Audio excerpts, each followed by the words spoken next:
Ya, terima kasih pemirsa masih menyimak Semangat Siang Indonesia. Indonesia harus semangat. Masih bersama saya Dita Ruspedi dan masih terhubung juga bersama kami pemirsa.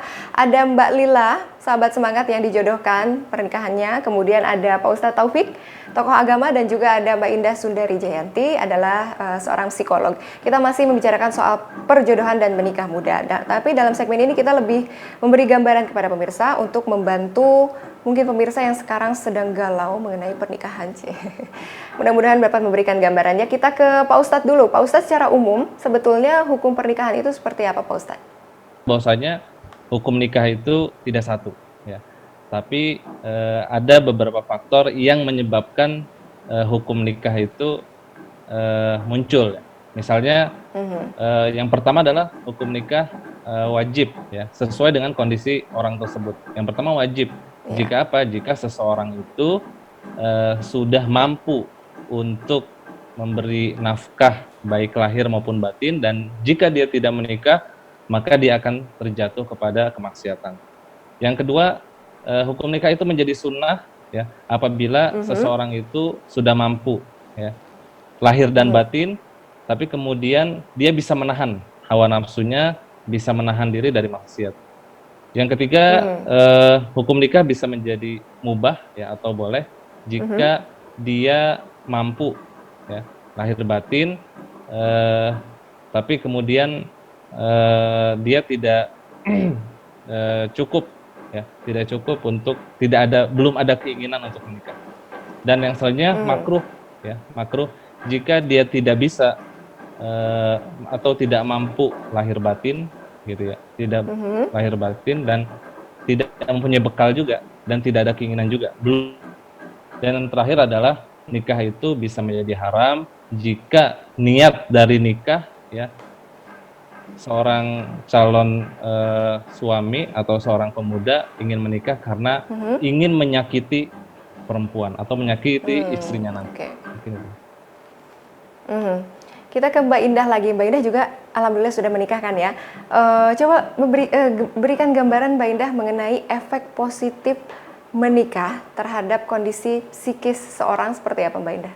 Oke, kalau kondisi psikis seseorang pasti efeknya bisa beda-beda ya Mbak. Gitu. Artinya gini, karena memang kan mental state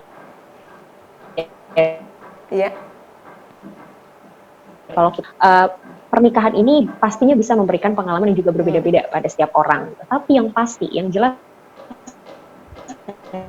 lagi, menikah ini kan, saya sering nanya sama banyak teman-teman gitu, atau banyak orang yang ketika misalnya mereka masih usia muda, terus kayak mereka pengen banget buru-buru nikah gitu, nggak punya pasangan, terus memang kayaknya kekeh gitu, kenalin dong, kenalin.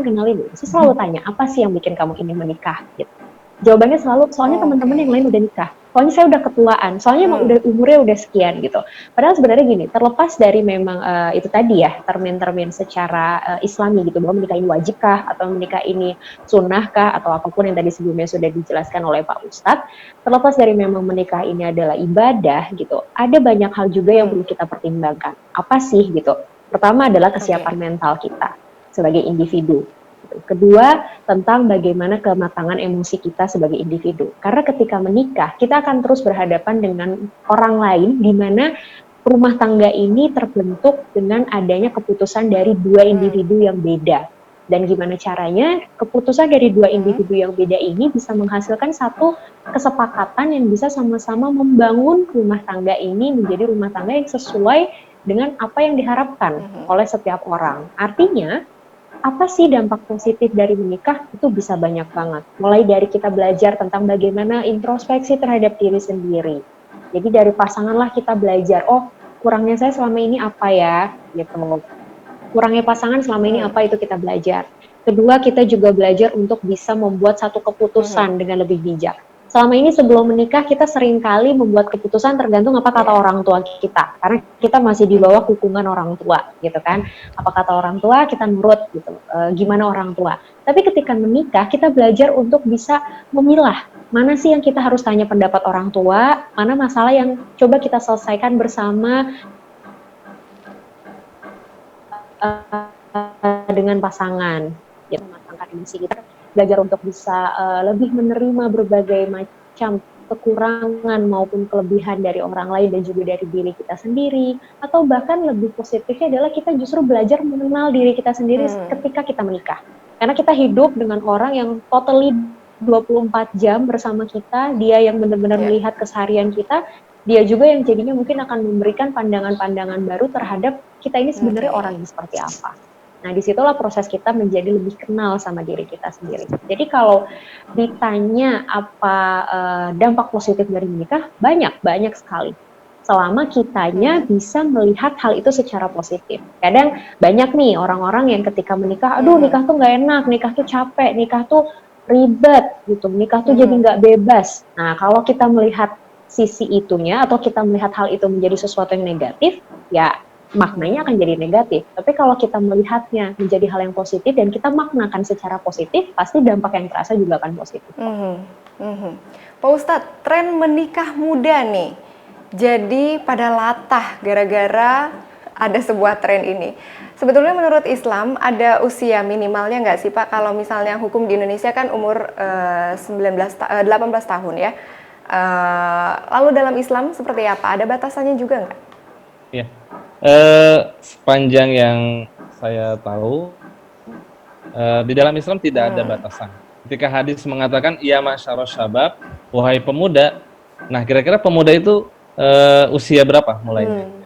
Artinya sebenarnya ketika seseorang sudah balik, ya bagi laki-laki, gitu ya. Kalau bahasa sekarangnya sudah mimpi basah, gitu ya. Bagi seorang perempuan yang sudah menstruasi, gitu ya. Sebenarnya sudah bisa menikah, gitu ya. Sudah bisa menikah. Tapi yang lebih penting daripada itu adalah manistato'a minkumul ba'ah. Jadi kalau mampu, kalau siap. Jadi intinya adalah di persiapan. Apa saja yang perlu disiapkan? Mungkin ini perlu dicatat nih teman-teman jomblo gitu. Bukan saya Pak. Yang pertama adalah persiapan ruhiyah mental kita, gitu ya, kedekatan kita kepada Allah Subhanahu Wa Taala. Yang kedua adalah persiapan ilmu, ya, persiapan ilmu menikah, ilmu berumah tangga itu kan perlu ilmu juga, gitu ya. Jadi sebelum nikah kita baca-baca buku-buku tentang keluarga, tentang pernikahan. Yang ketiga adalah persiapan harta. Nah, jadi nikah bukan hanya modal semangat, ya, tapi juga perlu dipersiapkan. Yang terakhir adalah persiapan fisik, biar kita sehat. Karena pernikahan adalah amanah, ya, maka kita perlu sehat, gitu ya, perlu sehat. Agar apa? Agar keluarga kita tercapai tujuannya, sakinah, mawaddah, warahmah. Mbak Lila saat menikah kemarin usianya berapa Mbak Lila? 23 tahun. Oh, aman berarti, bukan pernikahan di bawah usia ya. Mbak Lila, bagi tipsnya dong bagaimana buat sahabat semangat nih, mungkin yang saat ini sedang galau, mau dijodohin tapi aduh diterima apa enggak ya? Apa yang bisa dilakukan untuk menentukan keputusan sehingga kita dapat memilih jalan yang sebaik-baiknya? Ya, yang pertama pasti minta berdoa ya, minta petunjuk sama Allah, minta diberikan yang terbaik gitu. Terus yang kedua kalau misalkan ingin nolak ya tinggal bicarakan aja dari hati ke hati dengan orang tua, sebutkan alasannya kenapa kalau misalkan tidak serak gitu dengan pilihan orang tua. Terus yang ketiga perkenalkan, misalkan ada orang lain yang pilihan dia, perkenalkan ke orang tuanya dengan syarat ya harus lebih daripada pilihan orang tua. Terus kalau misalnya ingin menolak ya tadi seperti yang Pak Ustadz katakan gitu ya, tolak secara baik-baik dengan halus, misalkan ingin fokus bekerja, menata karir atau dan lain sebagainya, kayak gitu Mbak. Oke, baik, terima kasih Mbak Lila, juga Pak Ustadz Taufik dan Mbak Indah Sendari Jayanti. Terima kasih sudah bergabung bersama kami, yang mudah-mudahan selalu sehat walafiat, diberkahi Allah Subhanahu Wa Taala. Assalamualaikum semuanya.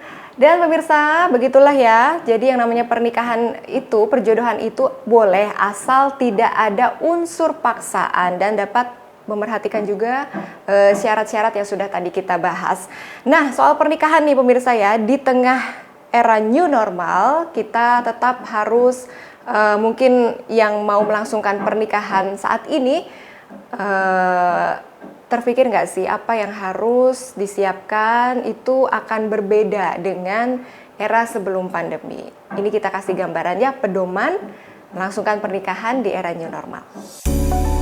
Sahabat semangat, banyak pasangan yang terpaksa menunda pernikahan mereka karena pandemi COVID-19. Bila akhirnya akan terlaksana nanti, para calon pengantin pun harus bersiap dengan penyesuaian sana-sini agar acara pernikahan mereka bisa berjalan sesuai tatanan baru atau new normal. Anjuran jaga jarak fisik yang sangat membatasi ruang gerak manusia dipastikan akan mempengaruhi bagaimana cara pasangan menggelar pernikahan. Ini sekaligus menandakan bahwa pernikahan berskala kecil atau intimate wedding akan menjadi tren pasca COVID-19, dan ketika lockdown usai, ada banyak pasangan yang menikah dengan rangkaian penyesuaian. Alih-alih menggelar pesta pernikahan besar-besaran, mereka lebih memilih sesuatu yang lebih intim dan mengedepankan kebersihan dan norma social distancing. Berencana menggelar pernikahan dalam waktu dekat di era new normal? Berikut beberapa tips yang perlu sahabat semangat pertimbangkan. 1. Lokasi di ruang terbuka. Ruang terbuka akan meninggalkan kesan lega dan lapang, sehingga memudahkan para tamu jaga jarak satu sama lain. Pengaturan meja dan kursi juga perlu mendapat perhatian ya. Lebih baik menggunakan meja yang lebih besar agar tamu tetap dapat melakukan praktik physical distancing. Misal, meja kapasitas 10 orang hanya boleh ditempati 5 orang. Yang kedua adalah cara menyajikan makanan. Pesta atau resepsi pernikahan kurang lengkap tanpa sesi bersantap. Untuk catering berkonsep prasmanan, pastikan setiap hidangan harus memiliki satu petugas untuk melayani para tamu. Tamu dilarang mengambil makanannya sendiri demi mengurangi resiko penularan virus corona. Yang ketiga, pernikahan virtual.